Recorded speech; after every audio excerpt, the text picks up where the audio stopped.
الحمد لله رب العالمين والعاقبة للمتقين ولا عدوان إلا على الظالمين والصلاة والسلام على المبعوث رحمة للعالمين نبينا محمد وعلى آله وصحبه أجمعين أما بعد رب اشرح لي صدري ويسر لي أمري واحلل عقدة من لساني يفقه قولي ربنا آتنا من لدنك رحمة وهيئ لنا من أمرنا رشدا إخوة الإيمان السلام عليكم ورحمة الله وبركاته لنكي سبتنا نوفن بانقصن تموندو نيرونا ودا خنانجم درسون كما تفسير القرآن الكريم هم بالله وغنيوغا سيغي سورة نغني سورة التوبة إن شاء الله تعالى سورة كتغني توبون شورانيي يلي الله غنا توبو رغودنغن سيرو سرنتانو غني جلوبو غنتنغا الله دا فارم بانا غارنتي كي ليغفر لك اللهم تقدم من ذنبك وما تأخر جلوبو اسوي والله نيغن الله غنا يامبو مغا قرآن كي بركينا نيان كانو كانون نغني ادو مسلمين كانون جوكو منتن نغني إن شاء الله وقل سورة التوبة آية كمن دو تمون دو نيرندنا بإذن الله تعالى اقرأ أعوذ بالله من الشيطان الرجيم أعوذ بالله من الشيطان الرجيم لقد تاب الله على النبي نعم الله عز وجل كويدان انت كوكا سيغي نقوبة كني إبراهيم قبارنيي وقت إبراهيم كندوا كني وطانا خورياني نوغين إبراهيم الله منيا أغا سروسان كنديني هم بلغا دي كندا سيري ميانا كندي يعني سانكونتا ونتواني الله توغمغا الله كندو أوكي لمبانغان دي خرا مخانا كانوا الله رافو فسدا كموندو نينشو مرينا الله مغا أيام بيرانيني أيام كارنيني من نغراني الله تنغا قلي بيسانو ديمانا لنكي كماننتو دنغا الله قال تاب اللهم الله لا توبرغا على النبي النبي نيمم مغا من سابو دنغا بيرم بغا دونغي نافق نكوبنو دنغاني غا باي بكا غزوة تابوك يا دونغي كما جمع الله كم بقد الله سبحانه وتعالى إلى توبرغا النبي نيمم كيلانغان نعم والمهاجرين إذا توبرغا مهاجرنا نون قرانغاني هرغا نو بينوغا غيرو فارم باتنغا مكة نغا مدينة إلى توبرغا قرانغان والأنصار الذين اتبعوا والأنصار أرمد نكونغا أيغا الأنصار غانكون إلى توبرغا قرانغان الذين كوبنو اتبعوه الذين اتبعوه كوبنو غدا ورد النبي مكي باتنغا في ساعة العسرة حقتي قتل نغندي ونك جهاد واخلي جيش العشرة كجهادكم قطن بقتين ولا كنا غدا بو تويني كان درام بقتين نولاتني كم بقتي الله عز وجل توبرا كون كمان كوبينو غبورو فارم باتين في ساعة العسر حقتي قتل نغندي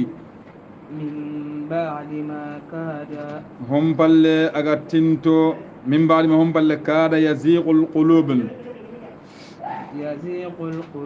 هم بل سنمونغا تنتو نميلة أكوتا يقولون أكوتا نده هيكي قوتي قوتي نده إكام سنمكم ميلة أكوتا يقولون قويغا بايني هنه نعم فريق منهم جماعة وغانواني كنتي كاده يا غانا ميلة لن تقرن تقرن نافقنونا ثم تاب عليه جماعة ونوغان الله عز وجل لا تورا كم مغان كونو غا ميلة إغا اللي غان نيونتروني يغاد إنه بهم رؤوف رحيم التي كون كمان نوغا مغو دني هنان الله سبحانه وتعالى وعلى ثلاثة الذين خلفوا التي لا توب لغا سروسي كين كما كوبينو غا باي بك الله فارنا حتى إذا ضاقت عليهم الأرض من ينغان تغليغني مغا بما رهبت نيكيرو كي خوري كون نيكيل ليغيا انتان كم بقتي سر اتقاتان تنين كولا دونو كي خوري كنا بيتين كونين يعني كم بقتي كوبينو غا باي تابو كا كوتا كما سروسي كيونا كوتا ها untambiada way kunya qisam kon nan ha otan nan ora ken kon laga nan to wa kumpi nun kon nan suro sikkono kumbayi e tabu kuren ko insha Allah kun coro sikki alla tubura kono na kumbo kuba ndon bo soro gano kun nafiqni kun nafiqni kun ko qalle ke bange lojur sundima kabu malik en bani ay me qissa kono atren ka bi kamilha qissa ge hotti mante insha Allah wala kiya kanu laga wa jon tan dengene bawon fayda ngabi ngana xardo sikki kencu kam xa hibe haqatina mangara famundi soro sikki ono kumbaye tabuku kurenga kumbaya fereng lojur simi bay nafiqa wo kahera ikun kumbay ta kita Allah faran bil laga daga na kureke soro le katta ya nalli lojurun koy ana lojurun dima ibay kem balle faran ra kureke gadi agarga ga illerni soro gabe nyali tiba tanje ga sere baka kenju bay qahu yen nafiqa woni la kumbay faran ngari bane kum tu daga Allah faran ngana daga lojur koy kem bagadi الله عز وجل على كون نافخ بانغنا نافخ نيم كم بعد توب مريض كون انواني هنا كم بعد الله عز وجل على سروسك بال على توب لغي دان على سروسك رغانا كنتن كونينان كاب مالك يعني قسم كاب مالك يعني كوغاي كون كاب مالك نعم كاب سريبي غانيا كاب ني مدنانكي خسر قبلان دونكي اجل سري هانو بنو اسلام اقوا ها يغدني bay akibila ngani aqaban kota laylatul aqaba awron kota nga kubin wagri madina daga faran ta tambar daga gidin tinga wurun ngon ke kab maliki wakay ni tanyire go gore ko yanda ngadi ken sere hanan ngi ke ba riya do farna qanu laga nandi farna ngri daga angri makka ya alli madina ku nga garanti kab malik honnan ka qoten uhudi kuren ko da kera gollu de bari angara tar ko non an jaka kabu ya kabu kun kem bagadin kabu imme qisan ko dalle be ga sikiti ga bay kabu kundu ara menya qisa ko daga nante yam idam wi habay lamme ga abdullah ibn kab ati geni haba kabu gesu ndane habeki ya hinki ya abdullah ya kunu kabu ga hinki ki anya gumal daga ne ga tallatu dinga so ngam daga adina mu kabu maliki agi khibaran konno birem be ga bay bakalla fare ghazwat tabuk khama mu tabuk ga jengade aya se hijiran ci man muni hijiran ci nakabundi nam oti fare male mu kure kappa me asere ngabe ngan naken kure baga fare mu tanji ke ujine seraro kiyembo kemba gadi adi kabu timare min nambai kure abadan fare ngara ken kure ga gele fare ngara ga madina maga ma hijiran ci nakabundi ga jenga suga nyano gondi mabay gajenga suga ma gajam ban ken mane ghazwat badr gajam qoto ke be gajam bana gi atima da ken aro ke tabu ko nam kaganda ghazwat badr gajanginga baye faran masere jiragi bos imaganci faran ga agara ko bana sebe wa karwar kunyan canti gilegam bo ken bagadi ima sere jire ken no gondi nanti bon manda angama bogudo faran battenga sallallahu alaihi wasallam faran gira naga kurenya yani settenya gemmal lemmawo nyina sumaya kaganta kuna natu inaga gellinga mattawe badri su ntawe laylatul aqaba ko tambe wara me kuna islam on kam manan ton ta jambe ido faran gira na me qubal lemmawo eti farna dam am pore no hore oran cugandore mun kam oran cugandona burun kam mangati fofo on da barna ken kuna lemma ho wada ken cere ko da tanyere go gore ben gargana ko da farni garantie nan dikun itaqni arjana dum koy kabu da ke martaba kita yo kabu tingenda mun daga ina laylatul aqaba ina kembo go ina badri kini laylatul aqaba ragna ndakem bo se badri sigira gore dum ke badriya okay laylatul aqaba uron qadun gon sigira gore dum goni ka gellana ngamar ga badri quran tini harago ina badri kini ngan laylatul qadr laylatul aqaba tono atihan ba laylatul aqaba ka kiyo ka garanti ga kun kam nun kamma kem bagati anya gelli khibare ga bay bakar tabu ko kuren ike kundu imani ga seti honu fil farandi ga jen sukana ga may ken ko bo su faranda ganci annante o gote no no laten rum no laten no latin non do saudi latwa kem bagati ati akoda be akoda jihadu sigare min ambo katai anna nyina qoto nyi maga na bri gabentima parandi gabentima ega parne kata jihadu ke ka ke kuriga nyi sembe ngindi nyon kin jahande na breng maga lawa na fakana la sponsor na barne sirsi setu onu hilli na kunyam wasonna kan setu onu hilli farande mi ki ande tele kure kaya kamina kaga hebe barni kuri ki ana huguni ni kama ana huguni ni kaya pour surna ma ki de gatel la bonjo na fugo ngol makeme aganda ke kure osi nonna latu war kona nonna latu kem baga suru ko be no igaje nan koto koto koto fare kabuda kwatin fare sallallahu alaihi wasallam kem kure no na gatel tewe koten bakade terne ke laten gunnen nyani aro jama gabe nyana mbuga kota faranda kono nda suni mo surun asulu mo surun ngame ha iti akota serebe ga daga kitabil lemmi be ga xal diwan ko ngana keme kitabil lemmi jati haqira ko kum ita serebe ga daga ngata na to on jar to ngit serenga be ndaga buru serenga be ndaga buru serenga be ko kitabil lemmi ga yamma tan kunji alu kunna serebe ga daga ngata na to on koppi na ro kenon anda to ngona serenga be mbugu tanji ko wujine sere kenni sere wujine doro kenga ben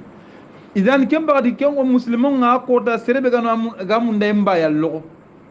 kayo ko wala yom ndemba kha ikanna ke nanti alla na tuni farenga sallahu quhu ya gama yalla allahu quhu ka jama ke gabo en chabran allah bayna ne farenga datun farenga nga datun ka wayu lina faren pare ati gorna oron bari ati kabuti gira lona makanyi pangar sirenga mala tel dingira ana mede bar ati ha itu ko malane girande ille ngara fadda sa oron bugo ati naro jappen na bugina ken tawon ina ken ina ka hay go tina ki hakka kum ndo ki an kawra gade alluna mbakken joppa ketanga na sinkiri utado kenna do kenaro ki akor ati man ima kidi daga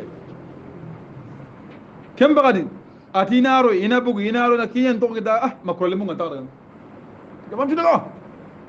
atiga bugu atiga da kem mo simma surunga daga yati ah ayen da kunira wara ganade ira wara ganade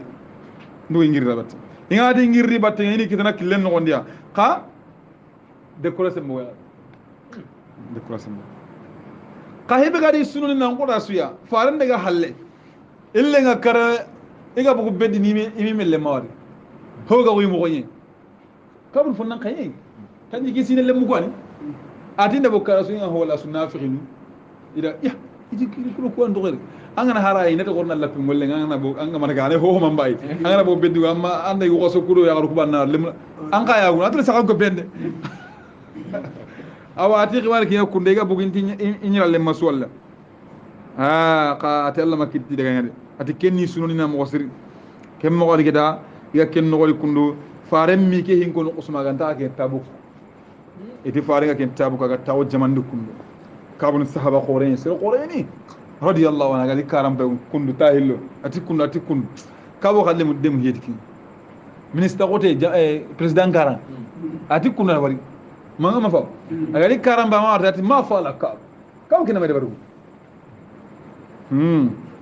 agara ken diga me ko banta yugo ko sata daga ne bani salama qabilan dun ko ati kabo kundu du koyente waramba goro kana ko yeseke seke no gadu kon ko bordo min no gane kabu nata ko linsime ngay yugo tala sahaba no kunu wonna tanga be sama qulta yan ke kunu qorna kerga sir ati hommo no ngara kebe ko ara kiwara anganta sirin ati faran na ton to hodu kabu khibar na gama khairi ban anganta hodu sirin way nda ko nan khair ngam nawri sahaban ni kila sahaban ban ke jaba tan ando kidi bonte on to hodu kabu khibar na gama khairi ban faran kuru anga to ko an bas ndari ona mi Allah anna deso on wakebe faran ku alayhi salatu wassalam faran ku ken no yake modda iga ken no ida igo wari aka manga merere no ni amar man ma merere no qurun no anga na haynari ni awa ken bakati anga na sirim panya awa atida yugo hayna warni wala to warni merere no qurun dabade ma fa dor kan ni merere angana bedding kam mangana ko jimpa ina ko jinya bedding ma annanga ba walla godoro en gon sakharallatin kam mangana hayna ina ke gele merere ora wa war kem merere man gon de kundu anana wana bu wana faran ko kun aba qaisama khosanya aba qaisama faran mujanya hegum awso ganya aba qaisama iti manni faran tusu faran ga kor mungula khabaran iti kota igati fi sabilillah ala tamaru ara ikan nogondi tamaru gobbu hilli jata anu ara ari kitemba bayno araki na la faare kuten do ko remma nafirti hoy ke bucine ki alla manajuna ki adra ki ako ko na nafir go asra inna la émission faran kusa kawaro ki golle arga kebe ga to na kanca ge muri a kusa lakin Allah faran sallallahu alaihi wasallam faran ma amuke fare sallallahu alaihi wasallam kabuda ko ati faran ga kure kide bada ga illerni ike joppe ke dina garon cin masim min ka baka faran mutte mure manikam aha kuma nan ga daga nan ko ni la penko Allah ko ida daga lenyo pakita ina zoro soron kam maka kunna mani war ka faran ga nan mani kun ida me tikundu khati hibe faran ga illa kara gara gara misen no wonta gara gara kanu fil salli misile ken wonta loju ko yanol ho da me ken nimbay amaron dam wa mbunda nyambo de killeni mama fam loju ko yana ke dam be jurgi faran di bas ndade atin Allah nya khara yampay ati ike ko sel kata la fa eta ko faran nyamina ga nyir kata faran faran munye ko butu de mem munye mako serena ko tanga o munye kata kan ki ngade ati kem mo wandi kit faran nga munye kati ati ga eta ko jamina ati faran dikka ati man kan nambay gedan gimma nga seti honum parande anga nyanga mo soro ne bari kawuti ati fare nuna dayen ka sunna ngalle gan tawo anken tananya ngani tunganju wala dunancere na palanin kitana ngabakka butte ngure mo kagan tanken berkinga ndanka tanti fofu sagma tungundi game bongana garan ko alla na mutun nimma kam bayto ngunya ko ne alla lagare ka ken nak ya jiginta ko dina nan ken butundi ngatal yanga katanga alla gan wala lantiron ati ho mi bay ken diga ngabe kenan dia njeti won ho mi bay farende atamma kiyar kullu atana tonko ande kimi mentum kem balle surata na rigida soronda farende kabla daga suru gura miside kino wondi kunda warro kabbaten iti kabu daga nanke gelli gelan na islam ko no nan islam ko mum cire uma waybe uma yella to an khibare anke nakko diga me ko anga bakka fare mutte ngoro tibi ati mal kun nanko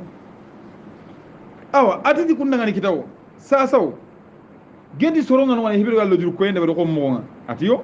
solle da ila lo jur ko ende bal fare ndalla nyagi dangan ati gedi melle moy ko ati yo melle moy ko ati kendu ko ati murata bin rabi'a ro hilal bin umayya kusro fil ko ngal makam bani murata bin rabi'a ado umayya hilal bin umayya kusro fil sere suru nyane gata badriya ko gata badriya min ko gata badriya an kara layla akaba an kara ko ri lo jurun kon kem bakata ni kita ka iti kesu amajere kesu o ken no gonni faran qusa gango ngaro de be nandi serro kabudo kusro hilim magadiya tan nakate bito bal matankar ke bito 50 lel tankar ke bito serri magadiya mo de be kenon ha tankar ke bito serri magadiya mo de be ken andi ngana ke ngana ko magadaw ga santon ja farna santon ja kam idan ken bani wa ken no godi hilalu ken no murara kuntro fil ata company ga wunu kay ke gane honnan kayan ko di kun ka honne ikunta harta la miside nyimi do ikene ga bugu miside ni ina ga miside ni asalli awa ina ga saxan no ni do selebi ndal ge wina anta hadda ko tarika pa ko lew ya wardi bi waddi dukun isro ko banu kun day ko be ga wuno ya tige ga miside no gondi selendi digal le maun inda ina farani tawo inda kuyi an haranti so mboto adunya ko imam hey ati na sigi salle no salle na mi wa faare ngo ton tampaye kun ingana jimi kun wa ko kha akawi hayni kha ngab nan ti hayna ni ya ko mugin anat nan dim bagala ni ko lagatil makati digre farni ya ga mugin kun ito ikhwani kem bagadi gida ido faare na kem mo ko tay ko sabu misde no yiga yalla ndabi no yiga yalla yogo sari hawa tugul ni remego gadninga ibonde sangal ngero kaga gadne ki non igara kam mayla tirni yiti abi qatada ndanga du ke ngena tinga Allah munda atinda kunya hena ata mari ati ko de la marad alayhi assalam ma kuyne jaga ma kuyne ama sagan atin dinje aba qatada akoto burko kanda ngat ke ngena ngat angot nanti ngalla munda ngafare munda anga ke ngedu ata kuru honne aka jabi bi anata ati kenya amija batenyi be ile saga diga be gena ile saga ne ya diga ndepinne ara kiya jabiya ati Allah di faare na ke to mangi mun namati mun inta ati kiga ki ko bari ya ga nyambu ilo kina ga ngamo yakana nyani ka faare diga menta ati ga ko risira ke tay bonde sangal le ki daga iga terne sakan no niga kunnu ngata ganguna na yogo sadi wardi batin agi murno debe kida kay kundo ido igandu nyangile shami garin madna igarne igandi gaga shami tun kan nyugo nyenda mu nanti kabu do faren na ngaki mo anga ta rebe a letrancha letra ke kunu qasane tun kan nyugo a letra ke saha kata kabu ay nandi kabu o kura mu nan dandang muhammadu khagaja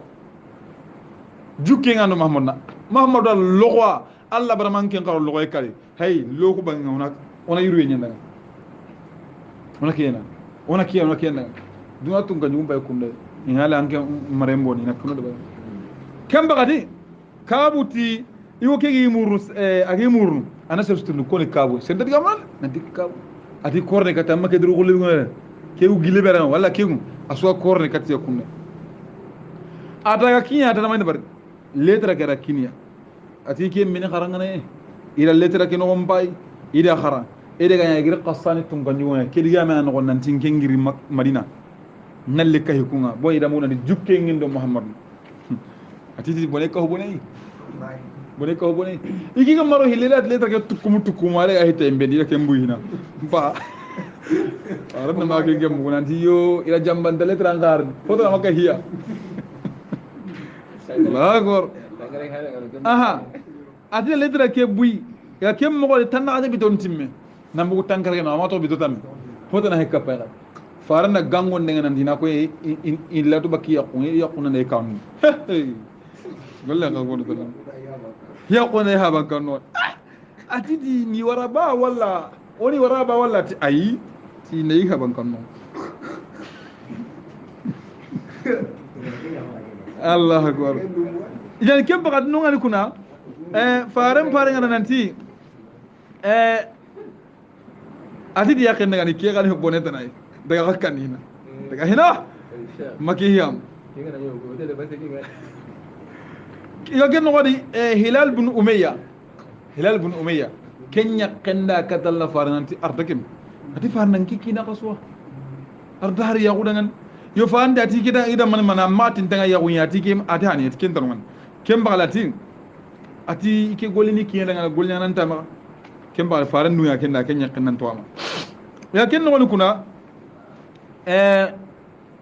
سرور لكتي جاي ننتيا anda haynan na ko farna anu yang kaya kenati ay ati kit da farnu ngurur ke non ikhwan kem bagad hida ati wuci kem mo wari bido tammi tankarage bidon timme tankarage nyilla kra ila fajrin challi do fare mbatte misen betem bakati ga yaran ti kanum bay iwa taw dingrego ko sada kharu khanem awasege giden kharu khanne kena awa kharu khanne ge akama bay taw sinya kama awasege giden wa kharu ndagana agi dingiram bala daga yakab atira kemu ta ok ida etronga daga yakab abshir nyagali kawuti ge liga ke khanne mu wanta ida khenu sehno nan tujidi alla daga ni yer nanti tubulle sancho mo kama kem bari kita sorolli kita igi khannun chumunu asugar kita iga sapiniya afara duwe nyagra makama wa atiri kata la faring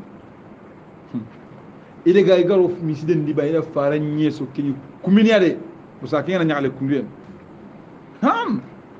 kumini siri kem bakate ni kita igaro faran kamale sallallahu alaihi wasallam ida kunyi faran tidangani atikabu nyakale ngamma atigaro misdege no la ko talha ibn ubaydillah ngir katanan chapiya ni kitran qanta kem baade farenga da khibarun ko kabu ngani nandi abshir nyagali kab bi khair yawmin ti ko tan khairinga marra alayk kem ko tan gelam manan cara ko tame keme khairu ko tama dangan naam adini faharna yani ke tubu granya magri allah ati tuube giri Allah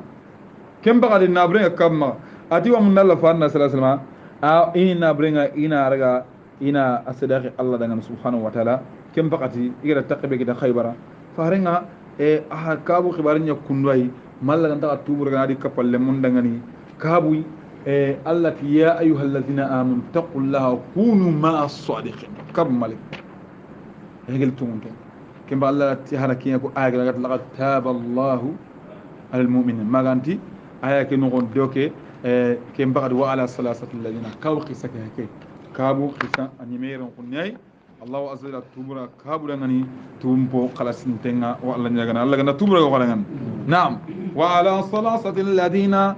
alla tubul laga surusi kimmaga khulifo kumin wa bai hatta idha daqat alaihim al-ard bima rahbat man yenganta allighnitiya kin yedi khore ke kundu allighnitiya de وضاقت عليهم أنفسهم إيمن يمكن لغتيار وظنوا يكون لك أجيجي أن لا ملجأ من الله نانتي كيسي دي نيرانتا غانتا الله كيسي دي نيرانتا الله كينغالي من نيلكتا إلا إليه من نيلكتا الله ثم تاب عليهم كم بلالا توبرا غي دانغان ليتوبوا پورينا توبا گيلم موني دانغاني اتوغا إن الله هو التواب الرحيم الله توبرا غنا هيننا نانياني يا أيها الذين آمنوا يا قوم بنوا تونغوندي اتقوا الله أغنى كانوا الله وكونوا مع الصادقين أغنى جلتون تونغا ما كان لأهل المدينة أنت مدنا دون كون دعاني مدنا دون كون كم مكين عنيو ومن حوله أرو كوينوغا مدنا كارونغان من الأعراب جلي كون كوسون تاغانو بينوغا مدنا كارونغا أن يتخلفوا عن رسول الله كون كان دكيم مندا يمباي بكالا فارنغا إنت كم مندا ولا يرغبوا بأنفسهم عن نفسه نفسه كون تاغاني إيون كينوغا إيون كيكما كو يون كيرالينغا وانتا كومبايني كون تاغاني إيون كينوغا كما تي يون كيرالينغا وي أي يون كيرالينغا وانتا كومبايني بكا جهادون ذلك بأنهم ناندي كونغا لا يصيبهم زماو ناندي دقون دي كون كتنا كو ندبو ناندي كو دقو كوما كينغانيا نانتي اومباي انا دقو ماو كدا يكون ماكينغانيا ولا نسب ناندي تامبيه ماو كدا ولا مخموسة ولا مخي مسارو دوله في سبيل الله الله كلن نغوندي ولا يتؤون موتيا كنت تنغوتا دامبوندي سو دامبونو نيغي كما يغيظ الكفار إذا دامبوندي سو أسوسنا كافر نيا بوتيمبو غانين ولا ينالون إن تكتنني من عدو جل خونيا نيلا كتنندي بما نهار سوسي خونيا بعد غولني كما إلا كتب لهم به عمل صالح harin da kitandi angara kebe su ha koni kundu gelle dulle daqu tampiye aw tanguta su igamna na kafirin mutem bugandi hari na su se kafirin bane hari ga man kitasiri al illa kutiba lahum bi malaka kisu sayda إن الله الله كنو لا يضيع أجر المحسنين الله أنت كل سر نعنا براجعنا أنت yang kanida ولا ينفقون نفقة صغيرة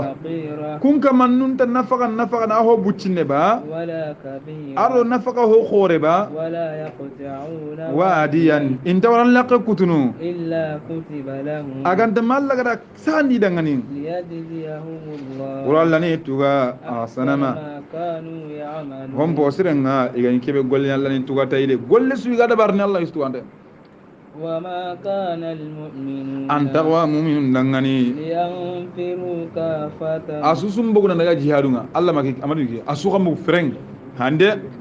فلولا نفرا من كل فرقة فلولا نفرا جماعة كده من كل فرقة بكا جماعة خورن نغني منهم طائفة كن جماعة نغني جماعة لما يقوم كده ليتفقهوا في الدين كنا نجا فهم الدين نغني أنا ورد نجا قرأ أسمع ماذا جهادون أسمع ماذا قاسم مديرنا أنا مكو شيخ ناتي أنا مكو تلاج لم مكو سانكيا ده هندن إنجلانين هندن ماما جابون ده هندن أتانتا مكو نتي هندن يكار لانكيا kemba dati asun ta wondaga lew agal simun daga ba ajihadu daga ba asun maran ha honum kite kun daga famiti daga khara ولينذروا قومهم ini soro ngongo إذا رجعوا إليه bembe ngana sage kadi soro ini gongo bakal ngan kadanga لعلهم am yari يحذرون soro kuna kanu Allah subhanahu wa ta'ala ngan kadanga يا أيها الذين آمنوا akum melu gato ngone akum mu'minu قاتلوا الذين aray mun ganya يلونكم minal kufarin من الكفار kum nga kidan ne gelle ga yegel kubinu ga dunya gelle kafir nunga kubinu ga kafira on chugandi kadi gaja walla ga bisalle ma on kafir nunga kadi gaja de وليجدوا فيكم غلظة inan kita kana qotoy inat nan ta barakaten nam surobin wa kafir num bisalle ma on kadi gaja de wal yajidu fiikum ghilja ina barakatu ngita gadde ina haqqoten de nam واعلموا aghanatu أن الله annatu nandi Allah ganatu nandi Allah kunnu مع المتقين Allah kayni Allah kanna de mandenga وإذا ما أنزلت سورة birawo bire sura ngana yanqa فمنهم من يقول yogono no kungatni aygan munafiqin kungatni faren sahaban ndangani أيكم زادته hadihi هذه إيمانا ke kundu kona kanu gondi kagara jidi limanan kawo ya tolin tawon sahaban kona kanu gondi ki aya garan kaman jidi limanan kawo har bana masro ina ke kon فأما الذين آمنوا amma yammu kube no gara nan tongondi فزادتهم إيمانا aya ke an kan bay kundu kenna kunjidni limanan kawo ye وهم kun يستبشرون kaman nun ngalni iwa kontanni ti limanan kawo ke ti arjana renga وأما الذين في قلوبهم مرض amma yammu kube no wattengi sunnu wa nafiqaunga فزادتهم رجسا kendi kunjidi sobe nyama de kafira gonye إلى رجس i kafira o hanan kamade وماتوا i kun kaman nu kara وهم i kaman nun كافرون kara i kahirim manu nyankara أولا يرون أنهم awla yarawna annahum kedna fenukuma wariyaba يفتنون في كل عام igi jarabini sinesu مرة tabane أو مرتين walla tanu fille sinesu mallagra jarabi qode sagi kamma ثم لا يتوبون har kenni ko man de inta tubin bakana fawke ولا هم يذكرون kes ko man de nga inta simina Allah subhanahu wa ta'ala وإذا ما أنزلت سورة biro bire sura ngana yanka gel qur'ana ke no gondi نظر بعضهم angana isommun konno yugonna hayndi إلى بعض kati yugomi kawna ngana kata tugonga pop pop kebere angana kata tugonga po serebe anda no ba may wano akabanga tuba ken toujours ayana ya kata awal akosda khabuta ala diga min jopana kan ni gale ma ko nandi tigo e gonda ko tuban ngara mi siden no ta hese korte nano nyere nam pesi yade patram be senele ko tuban kam jaa ay waro ke bay bo xena ya no ko do ko se ba bu na mo da ba do ba ta ni jere ari ti musa ni jere ta hese ko tuban yani hoye nyere korte nano nyere tiga assalamu alaikum masa ken jalle nyimi gara abi adu kombole be ale nga bakari kombole be kripa gara yere bi le gar ke mara wonne gal be gar di buti ya ke ini ke mo nju ko Allah ga dole rajul awa kama an ga qur'an kira sokon hara kebe ko ati qur'an ngana garta angana chom men ko ta nazara ba'ru ila bari na me hayn adi yabe ko na gadi hal yarakum هل min يراكم من أحد gedi seredi ngari ba gedi soro ko be no gaf nan dike sommi adi nam payna toujours miside no wonne nakati isra nyella ngata sugat ne pa to be leno le lanchiron ثم انصرف qur'an jarandi woni ono qur'an garano jarna de ono jarna Allah gando yo jarani hoy kem bakati ati aya kenne en kata ana ini karoni hani hal yaraakum min ahad yala sardi wari ba ثم انصرف kem balle ina sage صرف الله قلوبهم ina du ko baka qur'an ga teren kanne Allah ni sunnu kura gana agi tallan ko panade anta hona ni yo بأنهم قوم لا يفقهون bani kunni sura inda famu muslima ko mananga kebe nda kebe ko yella nyaga na gan kamma angan mu'miniya tanama de barni anken bay mullim bo sini gene ya mama famu siru ken bal hosri angan ta de barni am bay na kane sidna nakata de barni kian لقد جاءكم رسول ki aya kun ne ganyen qur'ana ke kappa me bakar kiyen zufaren kiyen no qur'ana me kun ko ago ma kun atanga de gidimu no ala sahan dengar dingira mo de wala ka abubakar khalifa ko gajan gabelli jihadu gabelli iga gajan bi khil yamam mata gajan iga muslimat al mukaddab kar gajan gabi no gon kinga gajan akko qur'ana tangana gabe kara yo gelli kinga abubakar gari aga to na ki ati qur'ana ki hi ko so qur'ana kere qur'ana ka humena ona ay gappi banen keta umuru kem madu mortan ati kemo ati bidayen ka kem bayla famundi bakari nama mungu abubakar ni yo abubakar antina kama umar antina kama wara mi dimma ha wala sama abubakar antina kama umar antina kama ha abubakar madu sahih umar antina kama abubakar madu kenyin men abubakar madu qaida famunda abubakar ken gura yana khalifa inda dirina kamar ida famunda maganta dum ken balla wasatina herinya ina aya no kuraga ina qur'an kiraga ni kama ka siro sirena aya be ko nanna anna sedanya nanti nga yatta ngana kiwon mustafa de nga yatta ngana isa won ana isarti yo tongin ila suko home kun ki aya kun tawro ki aya kun ila ki jinkar do ki ay ko ri kitana ki alla garini qur'an ko man sahaba nabi do ki yar man ken agari bane gara tirna gara ko bane umartina saha zaid ibn sabit akota yani qur'an ko man nyimen ari ya continue kuna topo de bos jedi wa qur'an kibis bos faranti kanna meso qur'an ta ile kata jedi wa qur'an kibis kara meso ta kara jedi tirni farana jedi garandi keda umar di ya kontero bakari di ya kontina yasgini ki aya kundi gari bane ida gari bana sahaban ne kida gari seda makete ima tirni seda won ita kajo ke sana har kama seda tirni iti ke kunu faran da ke garantiya ko ta yago faran da sin ko bo al yahudiya yago agara sin ko bai karo sikira faran da wati wallahi ne ke ige mu jonkon atukum manda nan kalsingina adaga abita lan ne agara ga yirni agaro debe ke no gondi karo karan ken ke sisira ne burda anda ko no ke jonkoy gellana faran ga mu kame wadi kame tankarage alay ni misini jonko ga hala borso bo faran akia magake faran magati wadi ati muhammad nga masigo ko de sigo ko atu ni hibedi ya borte ni here yama ati ngirangi mu hibede ora singo do gema ndandal nagal zingina atando konda kengo faran tanke adan ce danka awa to so lanyi no sedan timmo ketta siroli ketta jamanga gabo ati muhammad amman ce danko jongo ke borte awa sera gandano farti ke non sera andan cinan naga khasera ke nimma ki aya kun mun sahaba ne ke to gonye akel linde ati mana ganere iti daru faran dila sinya ko wal yahudiyan al yahudan ta ma ko bo ati farna sera li seran timaka de awa ati seran dugo mo ko andano man ati ke seran tenga farna sige ko bo faran ni ganni wala kata ati kam ko anga ken ko nan dingira ke sige ko bo an ken tano daru nda so illanya ati sedan mo gandi ko ati muhammad anke allanti allan nan khayo kudu tikinga corona yang kan kam mo sedan dawr yo yerro dawro lengina an khibaro kuna ko sakanki chai nan sige ko be ati faran ko sala ko jama nan dikewo kunna seda woni so li seda woni ro na gi awa sahaba nu faran ya tangana awa seda ngaki ade kene gara aya ko dida sahama diga mara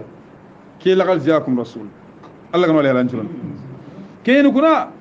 kamalan lagal jaakum rasul faran le kata gara qurasu saha ke aya lagarin sahan den ko tan ngana bahs ndabar ngana sahaba ne ke to ngida ko min ngala kuna insha allah لقد جاءكم الرسول الذي فارل لكتغ من أنفسكم فارك بوغاي منون عزيز عليه كيف فارك كندوس سرقوتا يعني خمغا ما عنتم قطع هينو بلغا كما فارن أقوتا هينو كن كما كنا بلغا كما فارن كن قطع هينو بلغا كمال أهم يعني أول نقول من تاغنو أو خطنا تكينا كين قطع هينا كما كنا بلغا كما kiya kun se gabena kiya sarni moy anta gemede ajizun alayhi akhoten nga fare kamma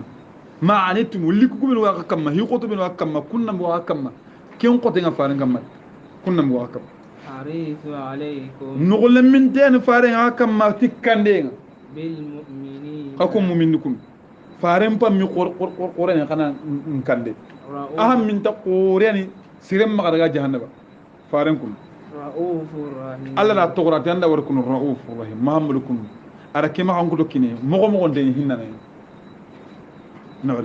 فارن هنا نبرو عليه السلام نعم فإن تولوا ما مرو قلني فاللي كيف بكلم ننكاونا فقل أننتي حسبي الله الله لينكسي الله لينغسا لا إله إلا هو but hon tan wa batengan tun kama ganta Allah عليه توكل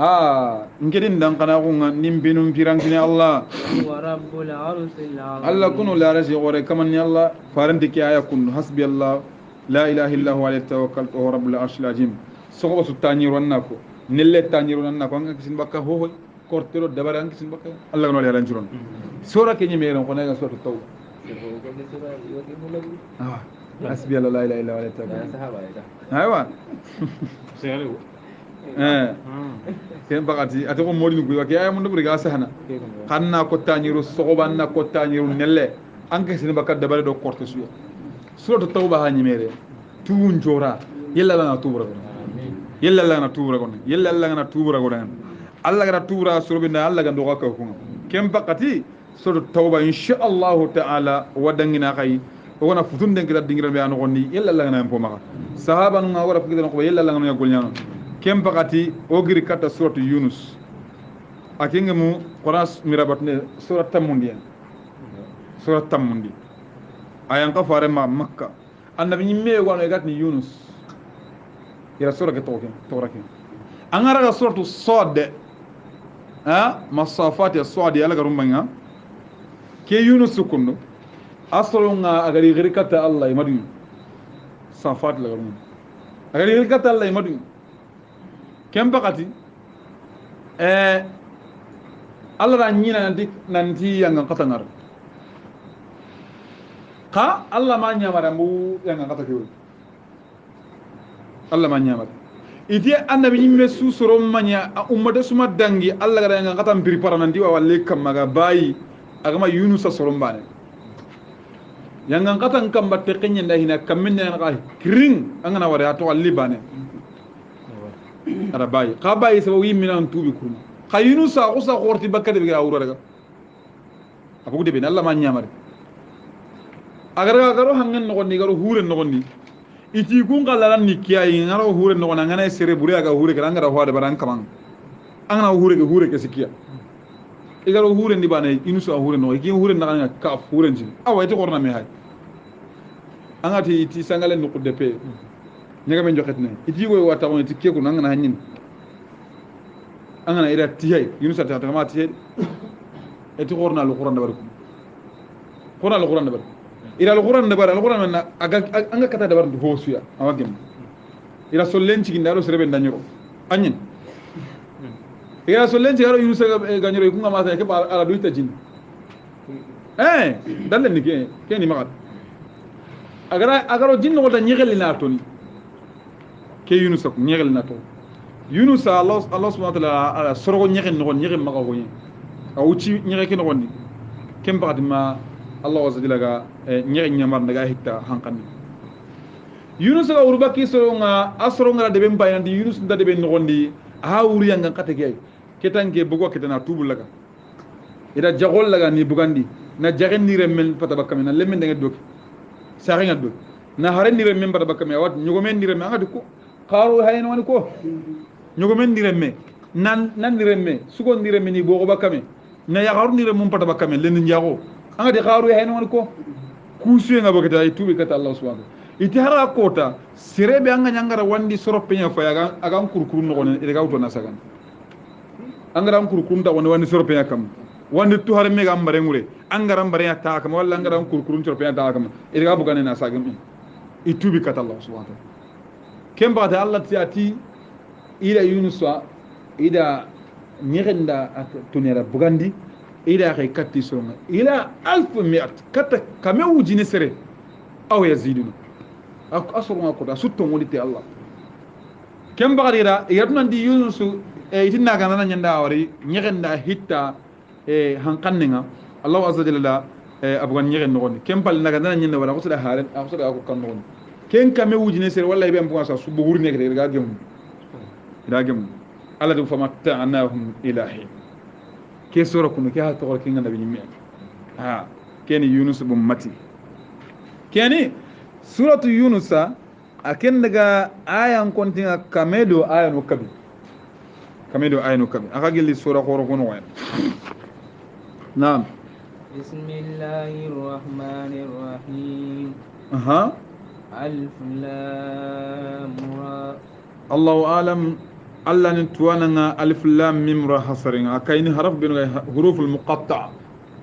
tuwanu ngatani faremmi hasari an kay to mo an to woni le katalla aga ndata tuwanu ngar cross ne be wari agari no qusu an ana qur'ana kurni ne ko ndi seranda qur'ana me naam